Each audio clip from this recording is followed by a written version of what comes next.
दुर्गा रोती हुई और बिलखती हुई गांव के मंदिर में पहुंचती है और जोर जोर से गुस्से में मंदिर की घंटी बजाना शुरू कर देती है। मंदिर की घंटी की आवाज पूरे किशनगढ़ में गूंजने लगती है, जिससे वहां गांव के सभी लोग इकट्ठा हो जाते हैं, जो कि नकाब वाले की मौत के गम में डूबे होते हैं। घंटी बजाते हुए दुर्गा के हाथों से खून निकलने लगता है, तो झुमरी रोते हुए उसके पास आकर उसे रोकती है। दुर्गा बहन, संभालो खुद को, भला होनी को कौन टाल सकता है। होनी अनहोनी तो इन्हीं के हाथ में है ना। यही तो सारे जग के विधाता हैं। फिर क्यों इन्होंने गांव की इकलौती उम्मीद को हमसे छीन लिया।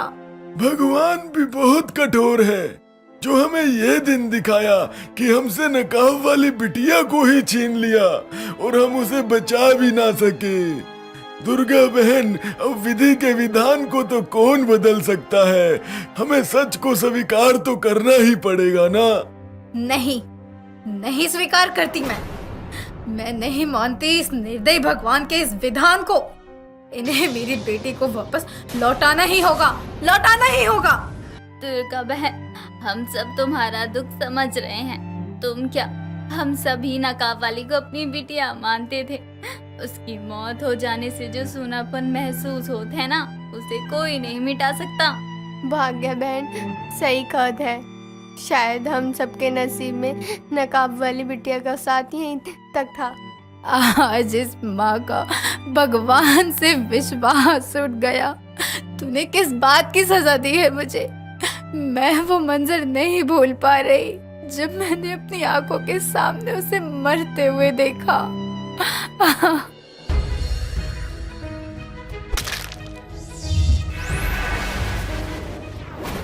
इस मंजर को देखकर सभी गांव वाले हैरान हो जाते हैं। तो वहीं दुर्गा बेजान होकर जमीन पर बैठ जाती है। उनके मुंह से आवाज तक नहीं निकलती, लेकिन उसका दर्द उसकी आंखों से बह रहे आंसू बयां कर रहे थे। तो वहीं कृष हैरानी से अपने कपकपाते हाथों को देखता है।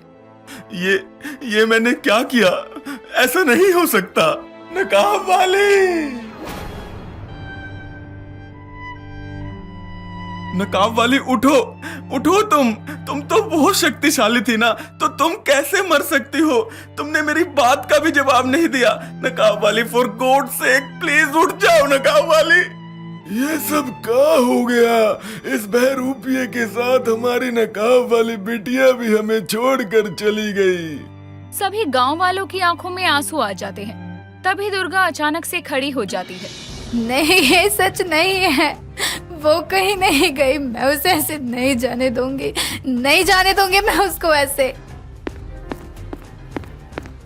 जहाँ सभी गांव वाले मंदिर में थे, तो वहीं कृष भी अपने सामने नकाब वाली की लाश देखकर फूट फूट कर रो रहा था। नकाब वाली, तुम तो मेरा पहला प्यार हो, और पहला प्यार अधूरा कैसे रह सकता है? तुम मुझे इस तरह छोड़कर नहीं जा सकती। मैं तुम्हें नहीं खो सकता नकाब वाली।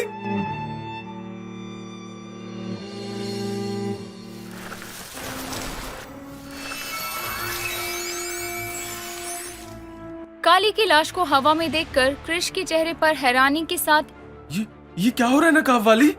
हर्ष, तुम देखो ना, नकाब वाली मुझसे दूर जा रही है। हर्ष, ये क्या हो रहा है? हर्ष प्लीज मेरी मदद करो। मुझे नहीं पता कृष, ये क्या हो रहा है। नकाब वाली का शरीर अपने आप कैसे? हर्ष ये सब बोल ही रहा था कि तभी काली और नकाब वाली का बेजान शरीर हवा में ऊपर उठने लगता है और एक पल में ही उन दोनों की लाश हर्ष और कृष की आंखों से ओझल हो जाती है। ये मंजर देखकर मानो कृष को कुछ होश नहीं रहता और उसकी आंखों से आंसुओं की धाराएं फूट पड़ती है। सभी गांव वाले मंदिर में थे, पर तभी उनमें से रज्जो गांव वालों से कहती है, दुर्गा आंटी, इस वक्त हमें नकाब वाली की लाश के पास जाना चाहिए। हम भले ही उसकी मदद नहीं कर सके, पर हमें उसे अंतिम विदाई देनी होगी। हम उसके बारे में कुछ नहीं जानते, पर उसने हमारे लिए जो किया वो तो कोई अपना भी नहीं करता। इसलिए हमें भी अपना फर्ज निभाना चाहिए। लद्दो भाभी, वो तब तो तीत है, पर नताब वाली ते अंतिम तंताल में तालिता होना बहुत दलूली है। त्योती नताब वाली थी तो तब पे पत्ती वाली दोत है, लेकिन वो है ता। उसकी बात सुनकर दुर्गा और जोर जोर से रोने लगती है। उसे इस तरह से दुखी और रोता देखकर किसी को समझ नहीं आता कि उसे कैसे संभाला जाए। जैसे तैसे कुछ ही देर में सभी उसी जगह पहुंचते हैं जहां नकाब वाली ने अपनी आखिरी सांसें ली थी। लेकिन वहां नकाब वाली की लाश को ना देखकर सब हक्के बक्के रह जाते हैं। हर्ष बेटा, सचिव जी, नकाब वाले का शरीर कहाँ गया?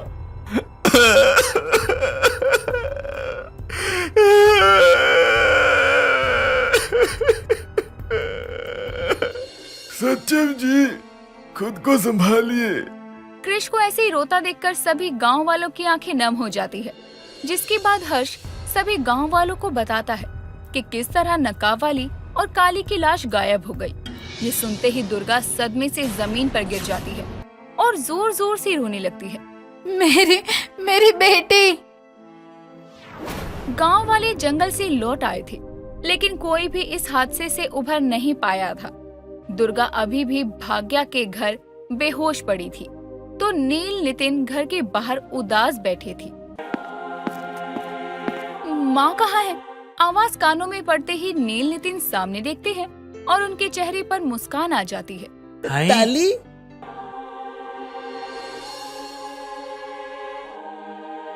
हाँ, मैं काली ही हूँ। माँ कहाँ है? तुमने देखा है कि मेरी माँ को? ताली, ताली, ताली, तुम कहाँ थी ताली? तुम्हें पता है ताली, नताब वाली दुनिया में नहीं लाई ताली। उतद में ते तुम्हारी माँ भी हो तो दई, अब तक होत में नहीं आई। माँ बेहोश है? कहाँ है माँ? मुझे मेरी माँ से मिलना है। दुल्दा आंटी अंदर ली है। अपनी माँ की हालत की सुनते ही काली भागते हुए नितिन के घर जाती है और अपनी माँ को बेहोश देखकर वो उसके सरहाने जाकर बैठ जाती है और नम आंखों से कहती है, मुझसे दूर होने के गम में आपने अपना ये क्या हाल बना लिया है माँ? आपकी इस हालत की जिम्मेदार मैं हूँ।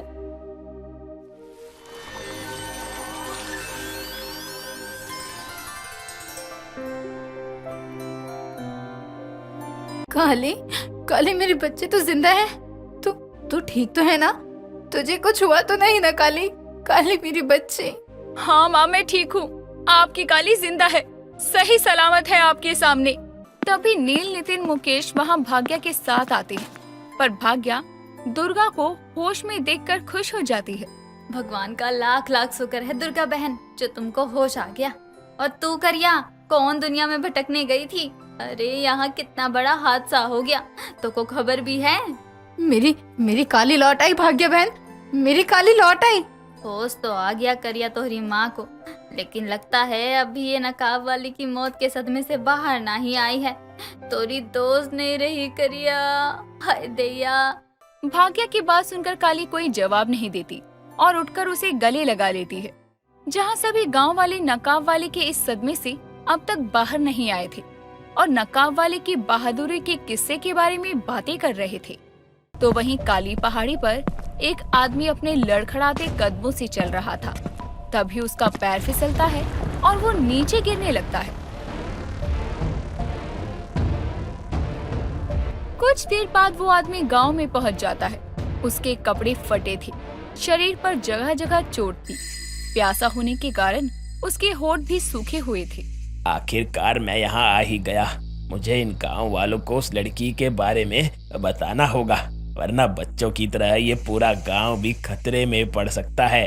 प्रोफेसर अपने लड़खड़ाते कदमों से गांव के अंदर जाता है, जहां वो देखता है कि गांव में सभी लोग बैठे हुए थे।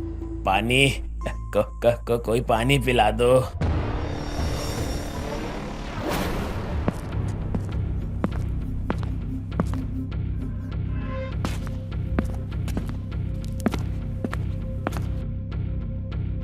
प्रोफेसर जी, आप ठीक तो है ना? भाग्या काकी, आप इनको जानती हैं?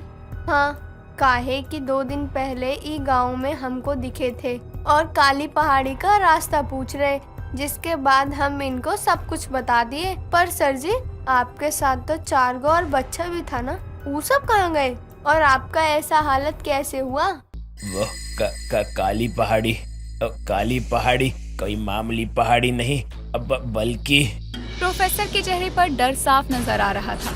उसके माथे का पसीना और चेहरे के उड़े हुए रंग को देखकर काली बहुत ही हैरानी के साथ उस प्रोफेसर से बात करती है। प्रोफेसर, आप इतने डरे हुए क्यों हैं? आखिर आपने उस काली पहाड़ी पर ऐसा क्या देखा है जिसे देखकर आप? बेटा वो बहुत ही शक्तिशाली है। मैंने देखा है उसको। उसके मुंह पर मास्क था। उसने मेरे बच्चों का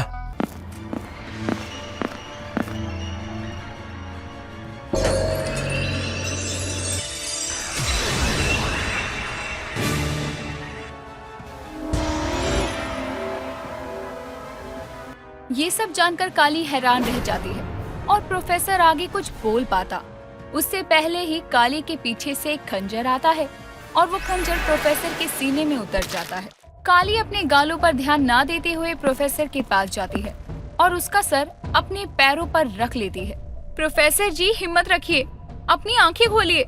मनोज, मनोज, हमें जल्दी से इन्हें हॉस्पिटल ले जाना चाहिए। नहीं बेटा, अब मेरे पास अब ज्यादा समय नहीं है। प्रोफेसर जी आपको क्या हो रहा है? बेटा पहाड़ी दरवाजा बच्चे। प्रोफेसर अब एक लंबी सी सांस लेता है और अपना दम तोड़ देता है। हाय दैया, काली ऐसा काहे लग रहा है कि किशनगढ़ गांव में मौत का तांडव चल रहा है। एक दिन में 3 लोगों की मौत देख चुके हैं हम सभी। कहीं उस दरवाजे से बाहर आई लड़की ही तो नकाबली बनकर, यानी वो काली पहाड़ी के जरिए इस दुनिया में आई होगी और सिर्फ वहीं से दुनिया में वापस भी जा सकती है। काली खुद से बातें कर ही रही थी कि तभी उसके गालों की खरोच पर भाग्य की नजर जाती है। ए करिया, ये तोहरे गालों से खून काहे निकल रहा है? ला हमको दिखा जरा।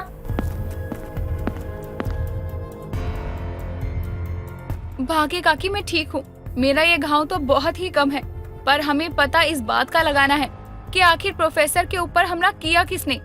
अगर जब ये अपने चारों बच्चों के साथ काली पहाड़ी पर गए तो ये अकेले वापस क्यों आए हैं?